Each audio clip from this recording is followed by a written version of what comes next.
Welcome to my channel where op gets served. Our next Reddit post is from Throwaway. My husband moved to Barcelona with his mistress while I picked up our son from daycare. Then he returned home. So my husband and I are in our early 30s and we have a 4-year-old son. We live in Portland, Oregon, and my husband works for an international shipping company. Because of his job, we get free shipping labels, so we order all kinds of stuff from all over the world. A few months ago, we received a package from Spain. It was clearly marked fragile, and it contained a bottle of expensive perfume. I remember because my husband had ordered it, and he was so excited when it arrived. Apparently, this was his favorite perfume as a kid, and they didn't have it anywhere in the States.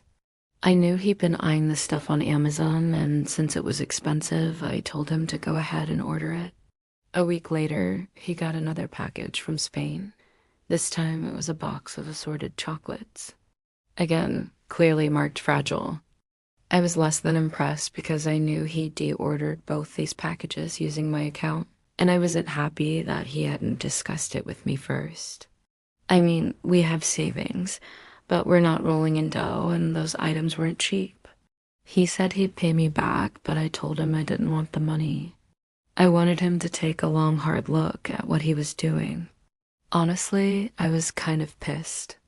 He'd spent a couple $1,000s in a month ordering perfume and candy from another country. What was he trying to do? Impress his Spanish girlfriend? He got really defensive and practically accused me of being a gold digger. Then he went on about how he wasn't hiding anything and that I should trust him. But I wasn't having it. I told him he should have been honest with me about this, and if he couldn't do that, then there were bigger problems in our marriage that needed fixing. Well, apparently he thought he had a better idea. One day, my husband announced that he was taking a business trip to Spain. Of course, he booked the flight using my frequent flyer points, so I couldn't stop him.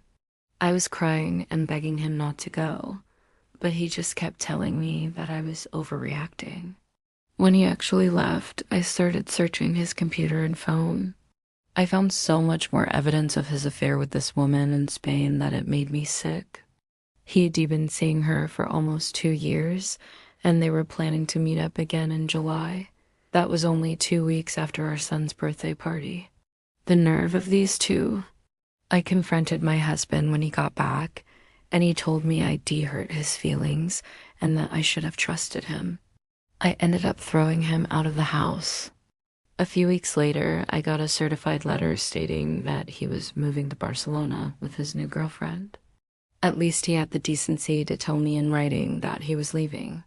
By this point, I'd already contacted a lawyer and I was going through with a divorce. Well, last Friday, out of nowhere, my ex-husband shows up at my doorstep. He says he's here to apologize and make things right. He wants to get back together and he's willing to go to counseling. After he left, I started wondering if I'd been too harsh. Maybe he did have some kind of traumatic childhood event that caused him to seek comfort in another woman. Would he be willing to stay with us while I sort through my feelings? Was I wrong to kick him out? Am I wrong to even question it? Was I wrong to kick him out? Yeah, I think that one's pretty clear. He has a new place to stay now, doesn't he? You don't have to let him back in your house. As for the other part, if he's willing to come back and go to therapy, what's stopping you from also going to therapy? Yeah, I think this guy needs to learn that women aren't prizes to be won. If you leave us, we're not just gonna sit around waiting for you to come back. Now, maybe this guy does have some childhood trauma he needs to work out. And maybe if he were honest about it, people would be more willing to help him. But what he's done here is betrayed his wife. He's lied to her, cheated on her, and disrespected her. There's nothing wrong with wanting to fix your marriage, and there's nothing wrong with wanting to work on yourself. But you can't do it by cheating on your wife. He can't expect her to just forgive and forget like nothing ever happened. He has to be willing to put in the work. Abe, you got this? Thanks for watching. Don't forget to check out our other content where you'll find all sorts of unhinged stories from people who should know better. And remember to subscribe so you never miss a thing.